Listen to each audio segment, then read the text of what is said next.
Now, Mr. Piruz Khambatta. He's here with us.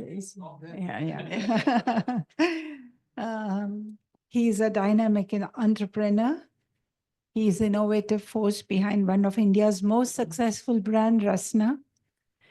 He is the Honorary Consul General of South Korea, Chairman CII National Committee on Affirmative Action and Special Abilities, Founder Trustee, Aris K. Khambata Trust and Rasna Foundation, and the Ambassador of Make in India. He is indeed the proud face of the new millennium. We are glad he could join us today.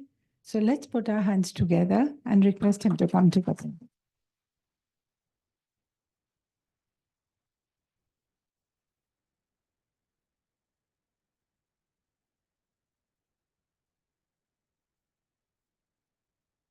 Thank you, Mayor, for the nice introduction, and thank you for inviting me. Thank you, Mr. Atia, also.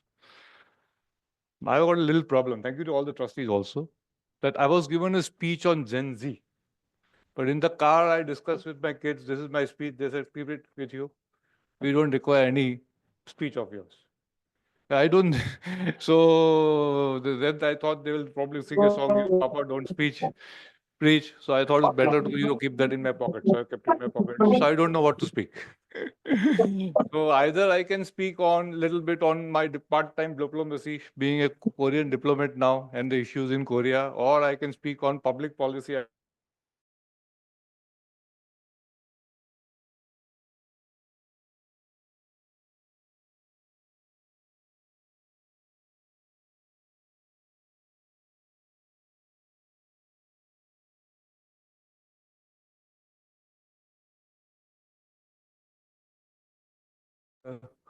Forward mirror in life and never the rear mirror. So I think let me talk on what we can do together to go for the next decade and go further.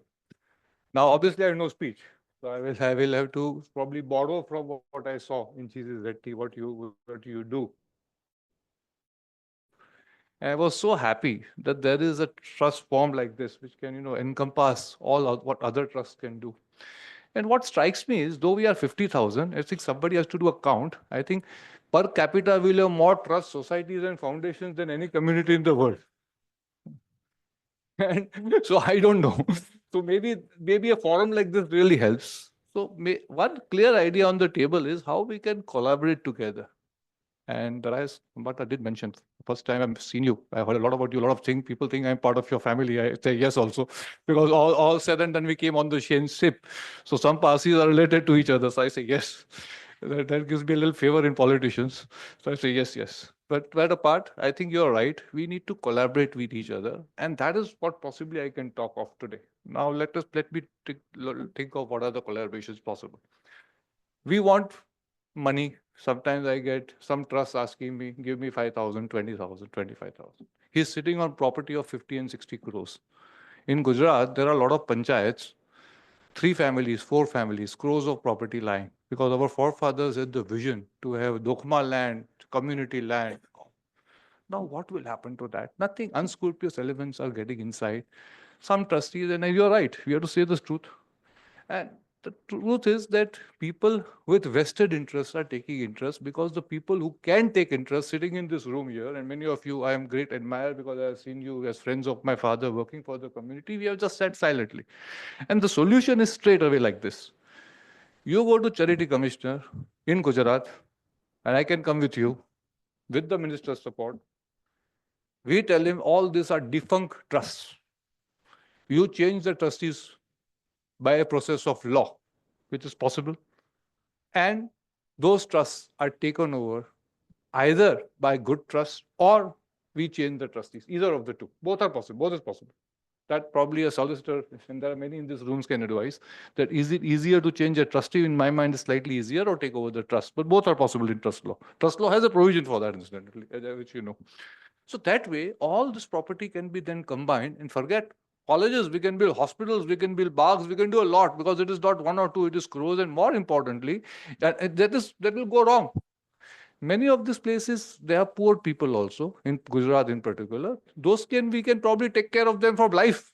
in that property. So it is not that we will not give the benefit to the local community, but it has to be done like one stroke and with full support politically also, judiciary also. And this can be done. If you want, a model can be done easily in 2, 3 places. But for that, we will all have to show that collective will. So this is one clear idea on the table where we can proceed. Number two is, which I have, not I say, we as a trust have done with Ahmedabad Parsi Panchayat, just recently what we have done is redevelopment of the Bagh. Now I'll probably tell you the model. First model, I think, I hope you have got it. Taking over trust and getting trustees and getting, consolidating all the land. It is not 1 or 2 rupees, it is crores of rupees, incidentally. And GCZT can take the lead. Number two is that already there are many bags everywhere, Baroda, Ahmedabad, where they are probably depleting. Sometimes the stairs also you can't climb. So instead of buying new land, new building, we use our funds to make what I call proper flats there. Like with APP, we have decided to make 20 flats for especially for old people with a little assisted living also. So a lift, a ramp, a medical room. So what we are doing is we are saying, okay, we will give the money and APP will build it and give it to 20 deserving people. And the Parsi Panchayat will decide whom to give. Of course, I set the criteria. But then what I offered, and I think they have taken it up, that we should also make by the side 2030 paying flats for people who can pay money. But right now, Ahmedabad rates are 4 crores a flat. So the paying people will not pay 4 crores, they will pay 1 crore, which is probably one-fourth the price of Ahmedabad property, but they will still get a good flat. And that way we will have a whole new ghetto of people. And I think that is the right way. So redevelopment of community property is something which we can work together. And I'll be very happy to take something more up also. And maybe the money which I said from first can come into the second way also. Third is something on which I give an ad in the papers also. I believe, especially for our priests, khandiyas, and workers of the community in total, including what you call employees of trust, we need a group mediclaim, group personal accident, and even a group pension scheme. And we have walked the talk. Once again, in Ahmedabad, all the Parsi priests, all the Khandiyas, and even the non-Parsi employees of APP, non-Parsi, have been covered by a medical insurance group, medical insurance scheme up to, it was already covered. This is the second, third year now. We are going to pay the premium. And up to 3 lakhs and 5 lakhs, I think this is the clauses. They will get all free. Now, don't forget one thing. If we don't do it, and then also they will give an application, we'll give money. So instead of that, this will at least ensure that those are mentally, they are also very, like I'm covered. And for younger priests who are still in the verge of thinking, should I become a priest or not? He also knows, social security is there. I have got social security. So I think this is one way. Second, we are very liberally giving medical grants to whoever gives. My wife here is a trustee. And whoever asks for money for any medicine, we give liberally. I would not say the amount because that is not the whole idea. The idea is, the reason I'm mentioning this is not to talk of our trust, what we are doing, but to say what is possible. Third is that I actually wanted to open a hospital. But then I found out that no good doctor wants to work for a charity hospital. And if I have a good hospital, but there is no doctor, then who will come and pay? I'll be doing a disservice, not a service, because the whole hospital business is about service. So the better idea is that we work on, like SIMS is the best hospital in Ahmedabad. We have donated a radiotherapy machine. This is not now, 7 years back. In fact, I started charity work when I was 30. Like I started a lot of business work when I was younger. A lot of people think charity is for older. I started when younger. The trust was started by me, and the first donation check was signed out by my father by me because I wanted to do it in the trust. So this when I was 30. Yeah? Now I'm 55. So for us, donation is pretty old business company. So coming to the SIMS, we donated quite some time back. We donated a full radiotherapy machine, and poor patients are given cancer treatment free of cost. Some deserving patients are given. Of course, Parsis can also get it. Similar model we have done on cataract with Blind People Association. Probably thousands of cataract operations have happened. And there I got the government subsidy also, incidentally, on cataract. So there is 3 ways. My money, government money, and a little paying money. We take a little free also. It is not free of cost. So thousands of operations, 25,000 operations of cataract have been done. Now we are also looking at cornea transplants with them, full-fledged facility. Charotar, there is a hospital for your pediatrics. We have donated ventilators. In COVID time, we have donated ventilators. And with a hospital in Ahmedabad, we already have a tie-up wherein free beds have been allocated for Parsi community whenever they require. So I believe this is a better way than having your own setup to have a tie-up with hospitals. So this is on the medical field, which probably other trusts can also follow, because I can't do across the world in other places. Now we come to another aspect, is education. Skills you did mention. My point of view is like this, that our kids, and this, my children sometimes don't like me when I say that, but I have to say because I definitely think that they will go abroad and they will set up a career for themselves. Actually, the truth is they are going abroad because they want to escape from the family responsibilities and social responsibilities of India. Huh?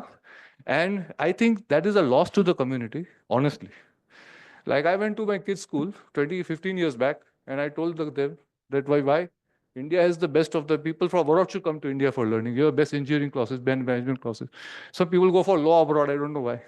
So there is an application we got. So why? So what I have decided is in our trust, we will give loans, but we will give loans only for education in India. Because I think there are very good education institutes in India. And we definitely want our kids to be in India, work for India. It is the time of India now. So always a question of going abroad. So, and we have been good track record. People do give money back also. So one is loan, second is grant we give. So whoever wants a grant for education is given. So this is what we do is the education fee. We have also donated money to some orphanages and for what you call some kids, schools, classrooms, and things like that. Other arena of work which possibly is being done by you, and we are doing also in Ahmedabad, that a lot of our places have what I call industrial homes, what I call groups of women who work together. We are told them to make 30, 40 meals every day and giving to old people who cannot cook or cannot afford, mostly cannot cook. So healthy home cooked meals are going to those families. I think this is definitely a very good initiative, especially for the old in the community. Now let me talk of 2, 3 more things I think which we're doing, and this is inspired by what Darius you said. At one end, you say, Piruz, when you are all giving us, let us be modern and let us change our religious practices and all. I'm not going to comment on that because I'm not an expert and I refrain to comment on issues where I'm not an expert. But one thing I can talk about is our Parsi personal law. Why is it that it is so outdated? Why is it that it is not gender neutral? Today, if I die without a will, my girl child will get half of the male child. Why? Why can't we do change of that?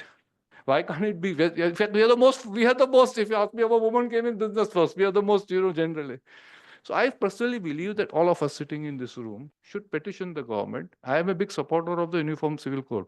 Yesterday, I told the minister also. I do believe India needs a Uniform Civil Code. Definitely. But more than that, even that before it comes, Gujarat, Maharashtra, it will come probably sooner than we expect. I think this government is in the mood to do it. But we should be very clear what we want for Parsis. We should approach the government. Some changes we should get now. Some changes probably in the Uniform Civil Code. Second thing wrong right now in the act is that even if you marry in India and by chance you get settled abroad, you have to come to India for a divorce. So there are not two. If you go through it, there are a lot of things which are outdated. But the act is also very old. So I think we need to work together, and we have a lot of advocates in this room. Like I said, for the first thing, you can sit together on a table and give a full consultative report of how it needs to be done. Pro bono, of course. So then possibly we can take it to the to the decision makers and really see how we will be able to help. Third arena is something which I call, which has to be done in our community. And once again, little controversial, but it is not on religion, so I'll speak. Religion, I would like to speak. Is that our Parsi properties are lying, unfortunately, in areas, let me say very openly, where Muslim-dominated community has encroached upon, like this, including Ahmedabad. Now, in Gujarat, there is a law which says that a minority member cannot buy majority property, which is in essence Hindu property, without taking a collector's permission. It is called the Disturbed Area Act. Incidentally, I bought my neighbor's property. I was a minority. I still had to wait for 6 months to get a permission, but I did. That is the law. Is a law. Whatever. So same thing if you do, but here the problem is they are also minority and we are also minority. So little change in act would be required. But I'm sure the government will like to help us to protect our properties and especially ensure that it is not taken over wrongly. So I think we should possibly petition the government once again with a consultative paper after having a lot of work on. And of course, we have to take what you call the people into confidence also, because they may not like it. Okay, Udwada, near Udwada property, Surat, Navsari, Ahmedabad, wherever Parsi properties are there, if those areas are declared as special areas, I would not like to call them as disturbed areas, but special areas where religious things are there. They have done that in Ayodhya also, incidentally, in Ambaji Mandir also in Gujarat. So if there are special areas declared, so if anybody has to buy property, it can't be done only for Muslim, but Muslims buy. But it will be say for anybody who wants to buy property, they will have to take collector's permission first, or XYZ board's permission, and the boards can have members of the community. So there will be a little thing where we can safeguard our own interests. So this is definitely something on the table we should be doing together. Last is on the religious issues, what you said. And I was speaking to two Vada Dasturjis just recently, and what I told them is that like the Pope sit in a room, and they all decide who the Pope is, and we are not told how they decided, and we don't want to know that also. They decided the Pope. We are say very happy. I said, at least all the major Dasturjis can sit in a room and decide on certain religious things, what I call customs, and bring out a guideline for the future. I fully agree that customs and tradition cannot remain custom and tradition for say. We have to change them. But obviously, there has to be a religious, what you call, blessing for that.